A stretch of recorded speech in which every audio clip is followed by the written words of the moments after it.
नमस्कार दोस्तों।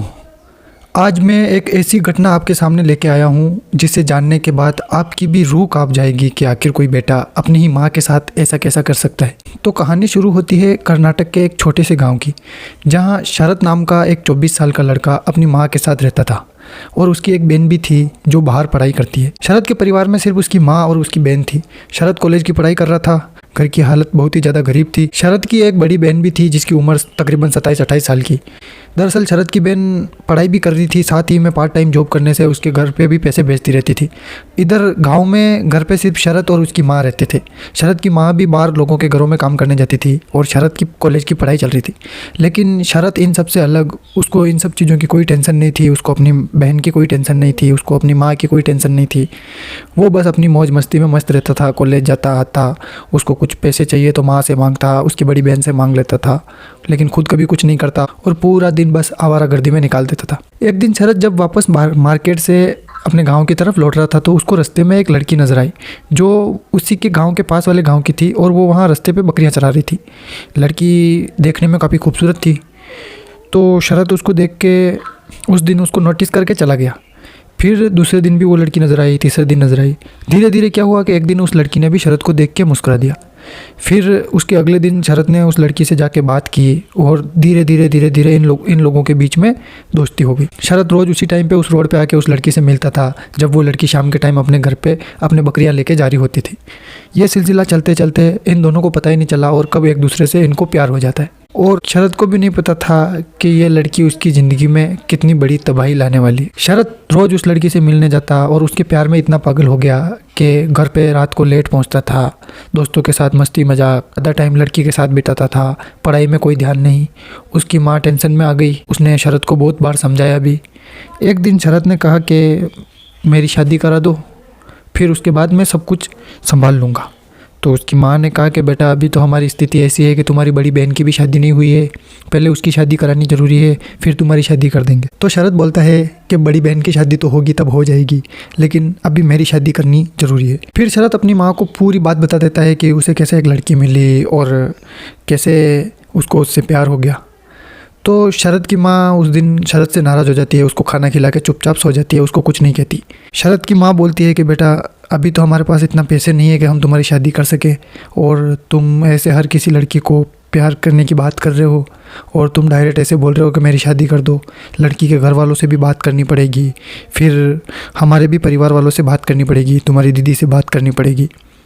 तो शरद अपनी माँ से कहता है कि मुझे कुछ नहीं पता और ना ही आप मेरी और उस लड़की की शादी के बारे में किसी को भी बताओगी।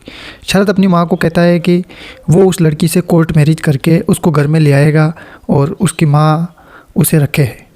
तो शरद की माँ कहती है कि तुम कोर्ट मैरिज करो, कुछ भी करो, लेकिन फिर भी तुम्हारी दीदी को बताना ज़रूरी है, और अभी हम 3 लोगों का खर्चा चलाना ही बहुत मुश्किल हो रहा है, तो चौथे इंसान का क्या होगा। तो इस पे शरद बहुत ज़्यादा भड़क जाता है और वो अपनी माँ के साथ लड़ाई करके वहाँ से उस दिन चला जाता है। फिर दूसरे दिन शरद उस लड़की को लेके अपने घर पे आ जाता है। जब शरद की माँ देखती है कि उसके साथ वो लड़की आई तो वो तुरंत समझ जाती है कि ये कल जिसके बारे में बात कर रहा था ये वही लड़की हो सकती है। शरद की माँ पहले तो कुछ नहीं बोलती, उन दोनों को अंदर आने देती है। फिर उसने शरद से पूछा कि क्या ये वही लड़की है जिसके लिए तुम बात कर रहे थे।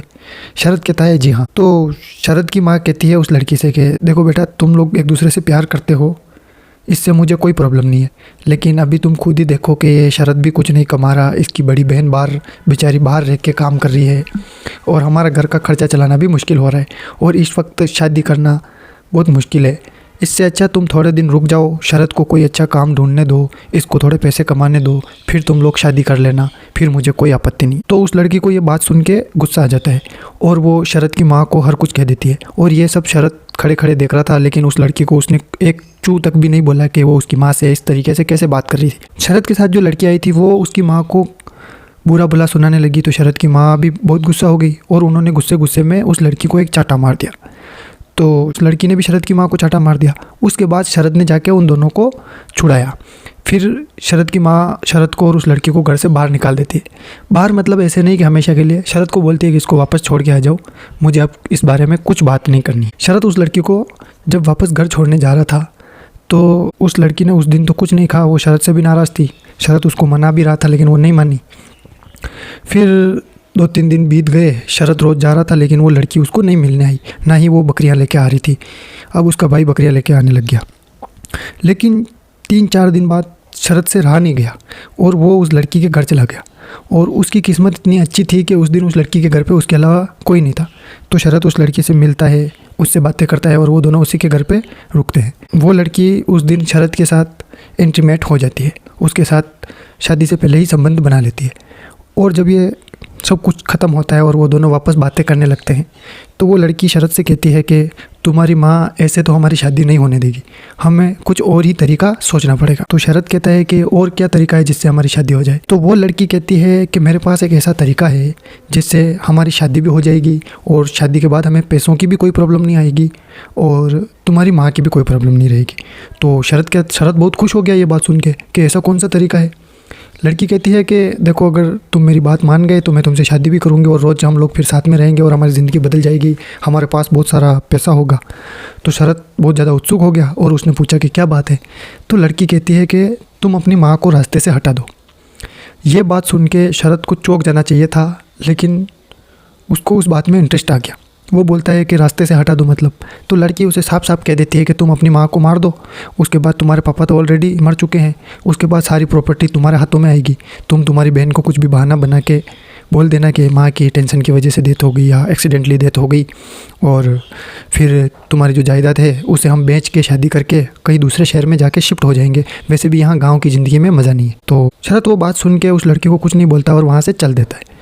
तो जब वो जा रहा था तो लड़की ऐसा सोच रही थी कि शायद शरद को इस बात का बुरा लगा, लेकिन फिर भी उस लड़की के दिल में पता नहीं क्या हैवानियत थी। तो वो शरद से जाते हुए शरद को बोलती है कि देखो, अगर तुमने अपनी माँ को नहीं मारा तो तुम मुझे कभी हासिल नहीं कर सकोगे। ये बात सुनने के बाद शरद एक बार पलट के पीछे देखता है और फिर चला जाता है। फिर उस दिन शरद दोस्तों के साथ जाता है मिलने, वहाँ उसका मन नहीं लगता। फिर उधर से वो एक शराब के ठेके पर चला जाता है। वहाँ जाके वो जी भर के तो शराब पीता है, उसके पास जितने पैसे थे सारे की शराब पी लेता है। उसके बाद शरद जाता है अपने घर पर। घर पे गया तो उस दिन शरद का मूड बड़ा अजीब सा लग रहा था। जब से उसने उस लड़की की बात सुनी कि तुम अपनी माँ को मार दो, उसके बाद शरद बड़ा अजीब सा बर्ताव करने लग गया।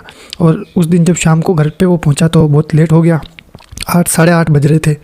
वो घर पहुँचा तो शरद की माँ उसका इंतज़ार कर रही थी, क्योंकि घर में रहते थे ये सिर्फ 2 ही थे, इसकी दीदी तो बाहर रहती थी। तो शरद की माँ शरद को बोलती है कि बेटा आज इतना लेट कैसे हो गया, आजा मैंने तेरे लिए खाना बनाया है, खाना खा ले, कोई बात नहीं। तो शरद जब अंदर एंटर करता है तो शरद की माँ को पता चल जाता है कि इसने शराब पी है। तो वो उस पर थोड़ा सा गुस्सा हो जाती है। गुस्सा होने के बाद शरद की माँ उसको एक चांटा मार देती है। चांटा मारने के बाद शरद खाने की थाली फेंक देता है और गुस्सा हो जाता है। शरद की माँ दूसरी थाली लेने गई थी कि भाई इसने फेंक दी। तो शरद की माँ उसको बोलती है चल कोई बात नहीं, अब गुस्सा मत कर और आज के बाद शराब मत पीना। और ऐसा करके बोलती है कि चल तेरे लिए मैं दूसरी थाली लेके आती हूँ खाने की, तो खाना खा के आराम से सो जा, अभी तू नशे में है, तुझे कुछ समझ में नहीं आ रहा। ऐसा सोच के शरद की माँ किचन में जाती है खाने की थाली लेने के लिए। पीछे से शरद भी उसकी माँ के पीछे पीछे किचन में चला जाता है और शरद की माँ थाली में खाना डाल रही थी। उसी वक्त पीछे से शरद ने एक चाकू उठाया और जैसे ही उसकी माँ पलटी तो शरद के हाथ में चाकू देख के उसके चेहरे पे इतना गुस्सा देख के चौंक गई और डर गई। तो उसकी माँ बोलती है कि बेटा ये क्या है।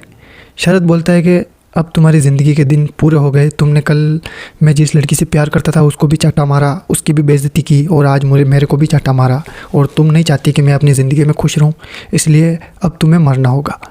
शरद की माँ जब ये बात सुनती है तो उसके पैरों तले ज़मीन खिसक जाती है कि उसका बेटा आज उसको मारने पर तुला है।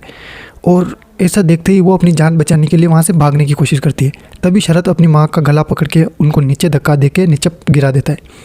नीचे गिराने के बाद शरद उसका गला पकड़ के 2 मिनट तक उनकी आंखों में देखता रहता है और चाकू लेके पता नहीं क्या सोच रहा था।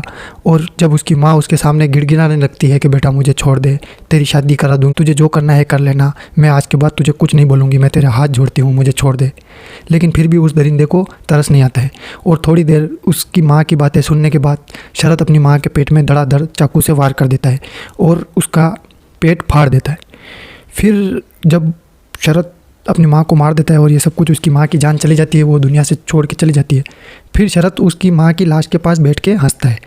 थोड़ी देर हंसने के बाद शरद पूरी रात उसकी माँ को बेटा बेटा देखता रहता है, लेकिन उसके चेहरे पे ज़रा भी ये नहीं था कि उसने अपनी माँ का कत्ल कर दिया। उसके चेहरे पे अफसोस नाम का एक पसीने की बूंद भी नहीं आई थी, अफसोस के नाम की। वो दरिंदा पूरी रात अपनी मरी हुई माँ के पास बैठा बैठा हंसता रहा। फिर जब सुबह हुई तो वो अपनी माँ को ठिकाने लगाने के लिए सोचता है कि अब इसकी लाश को कैसे ठिकाने लगाऊं और अपनी दीदी को क्या बोलूँगा, इन सब के बारे में सोचने लगा। तो सबसे पहले तो उस दरिंदे ने अपनी माँ की लाश किचन में एक जगह साइड में करके वहाँ से खून वून सब कुछ साफ़ कर लिया। फिर वो सोचने लगा कि अब क्या करूँ, लेकिन उस वक्त उसको कुछ समझ में नहीं आने लगा।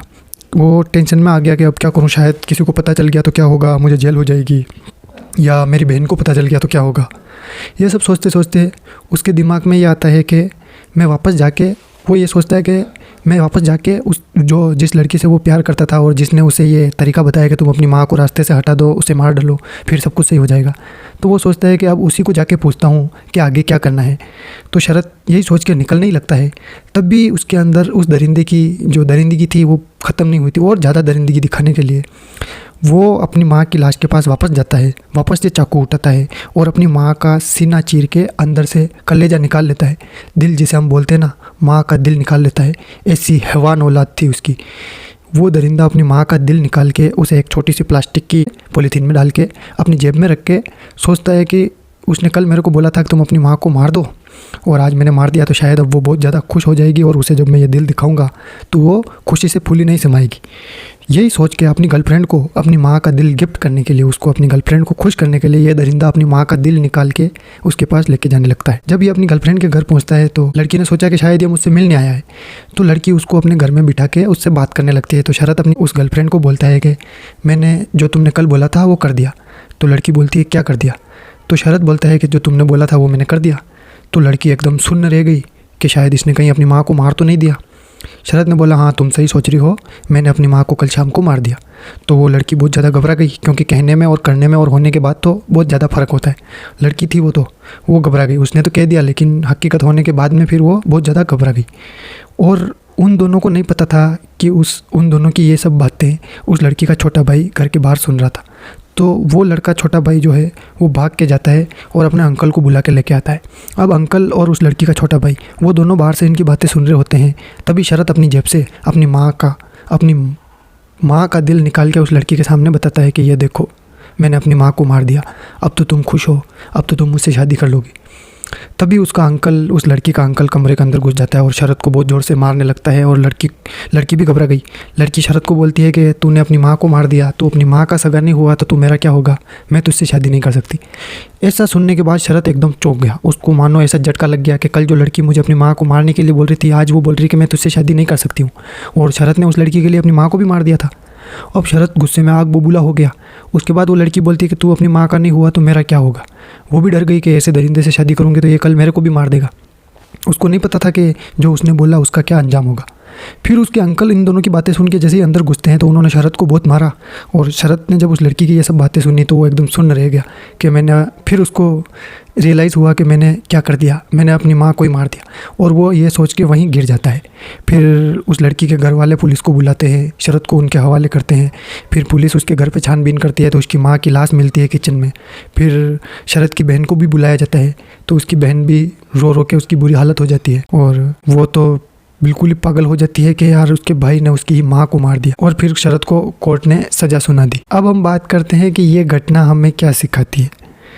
इस घटना से हमें यही सीखने को मिलता है कि आजकल के दौर में प्यार से ज़्यादा ज़रूरी परिवार को समझना चाहिए। हम मोबाइल की इस दुनिया में अपने परिवार से ही दूर होते जा रहे हैं। हमको यही समझ में नहीं आ रहा है कि वाकई में कौन अपना है और कौन नहीं। हम हर किसी की बातों में आके कुछ भी कर देते हैं। कोई लोग हमारी बेइज्जती कर दे तो हम गलत कदम उठा लेते हैं। कोई चार लोग हमें कुछ बोल दे तो हम ये सोच लेते हैं कि हम कुछ नहीं कर सकते। कोई लड़की के बहकावे में आके हम अपने घर वालों को छोड़ देते हैं। आजकल बहुत सारी ऐसी लड़कियां हैं जो लड़कों के साथ भाग जाती है अपने माँ बाप को छोड़ के, अपने भाई बहन को, परिवार को छोड़ के। तो ये बहुत गलत है और इसका अंजाम बहुत गलत होता है। इसलिए हमेशा सावधान रहें और सतर्क रहें। आंख बंद करके किसी पे भी भरोसा नहीं करना चाहिए और किसी की भी बातों में नहीं आना चाहिए। अपना परिवार ही अपने लिए सबसे ज़रूरी होता है और अपना परिवार अपने लिए हमेशा अच्छा ही सोचता है। धन्यवाद। मिलते हैं अपनी अगली वीडियो में।